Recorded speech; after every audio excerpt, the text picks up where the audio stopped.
What's up, guys? Thanks for checking back into another episode. Today I wanted to talk about the future of Harley Davidson Sportsters. I'm not talking about the future as in next year or maybe even 2 years. I'm talking more about 3 to 5 years and maybe even beyond that down the road. I wanted to talk about four things that's really sparking my interest when it comes to the future of Sportsters.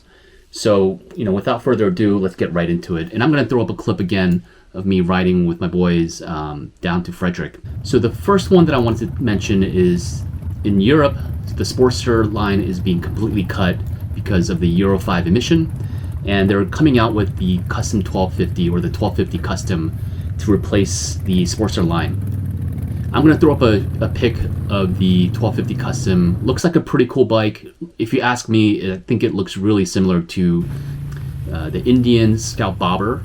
And maybe that's what it's supposed to compete with, but it looks very similar to something like that.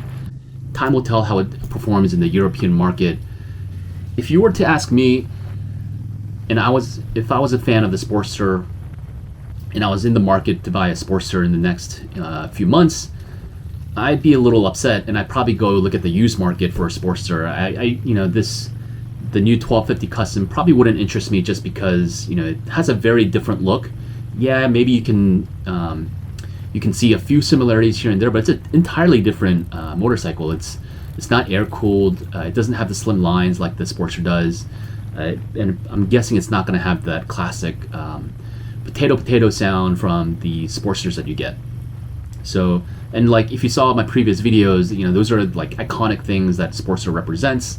As a potential buyer for the Sportster, the 1250 Custom probably wouldn't cut it for me. These are all topics that I think really make me wonder about what's going to happen with the Sportster. There's been a few videos already out about are the Sportsters dead?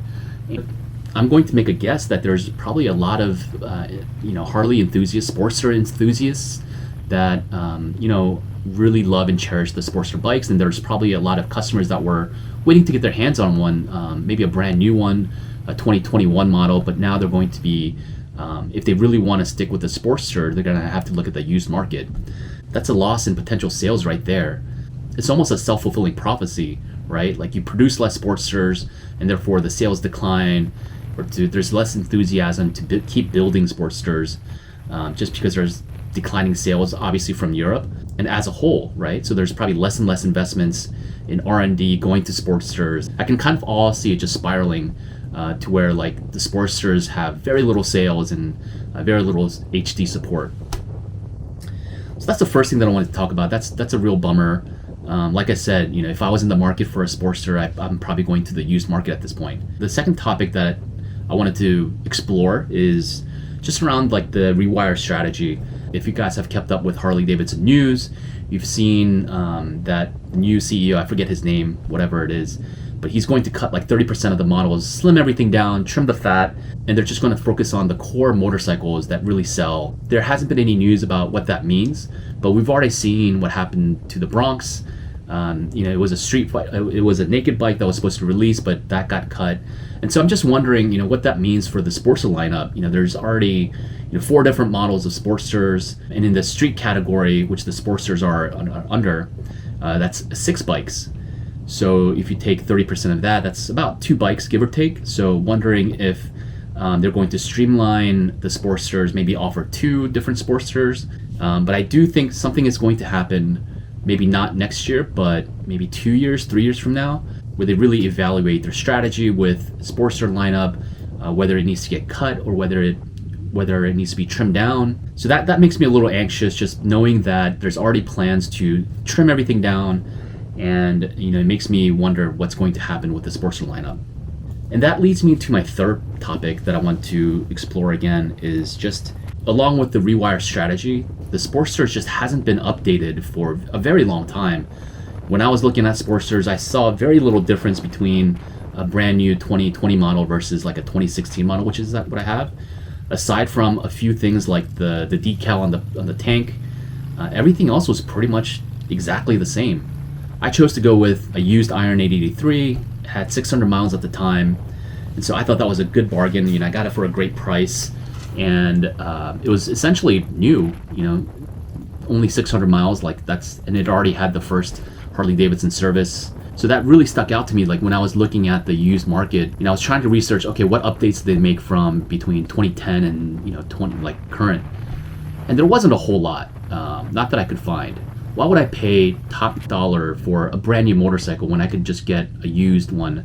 It was kind of disappointing. As a consumer, I would hope to see that at least every 4 years, maybe there's an update to the model rather than just plain aesthetics. I've talked about this in my previous videos as well. Like the Sportster is pretty bare bones, and at first, that's kind of what drew me to it. It was very raw, didn't have a lot of the gadgets, didn't have the USB charging or what have you, heated grips or cruise control, things like that. It was just a motorcycle, and I thought that having just something very pared down and simple would help me just focus on riding without all the gadgets. But now as I get experience, I'm like, yeah, maybe I could use cruise control, but it'd be nice to have some technology updates to the Sportster from time to time.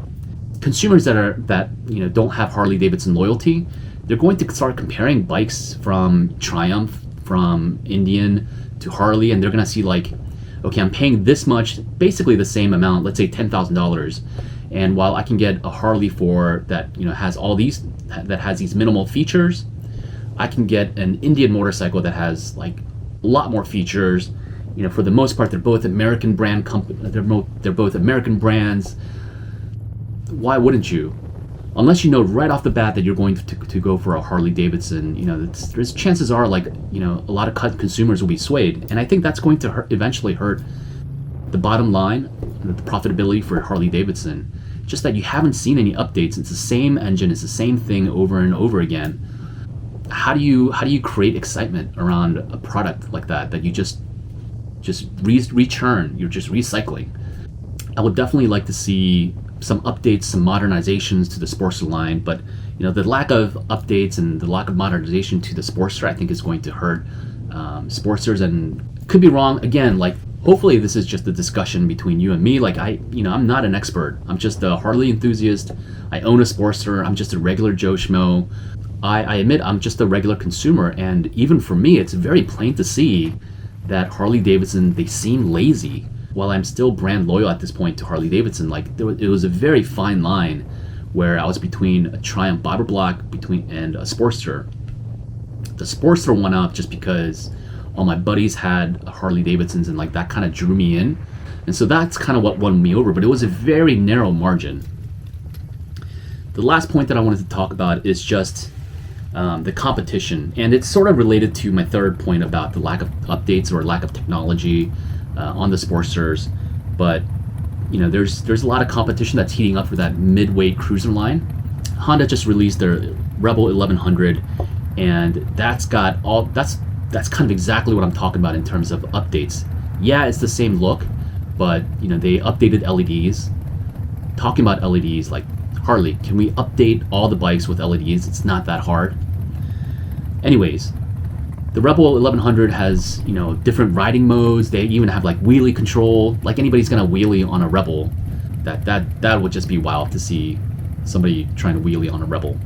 The Rebel 1100 is just an example. There's, like I mentioned, there's Triumph, there's Yamaha, there's Indian. There's plenty of, I would even put Royal Enfield.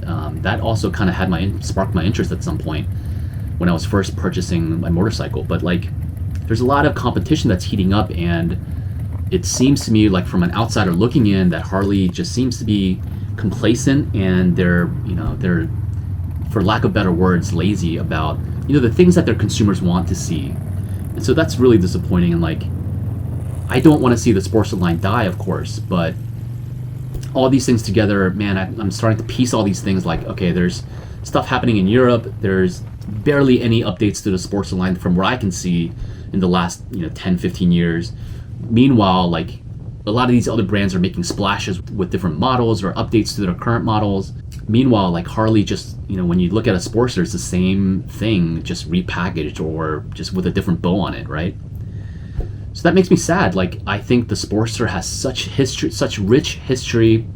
I think there is such an awesome community around Sportsters, and I hate to see it go. But these things factored in, like I don't see how Sportsters don't decline eventually to the point where there's no longer any Sportsters left. Which makes me think I did a video last week about 6 reasons to keep your Sportster. Maybe that's the 7th reason. Like these are going to be rare at some point. They're not going to be produced anymore. Maybe we should just all hold on to our Sportsters. But anyways, that's just me thinking out loud, just talking to you guys about things that have been rattling around in my head for sure, and would hate to see the Sportster line die unless I see something different, maybe in this January Harley Davidson event, something to get me excited, something to get me to believe that Harley Davidson is committed to the Sportster line. I would love to see something like that happen, but fingers crossed. I have very little hope, but this will be my first watching a Harley Davidson like product launch, so I'm kind of curious to see how it's all handled. And I'm excited to see their new line of motorcycles, obviously the Pan America being one of them, but we'll see what happens. Hope you guys enjoy this video. Thank you guys for liking and subscribing and all that other good stuff. Drop me a comment below what you think will be the future for the Sportster line for Harley Davidson. And until next time, peace.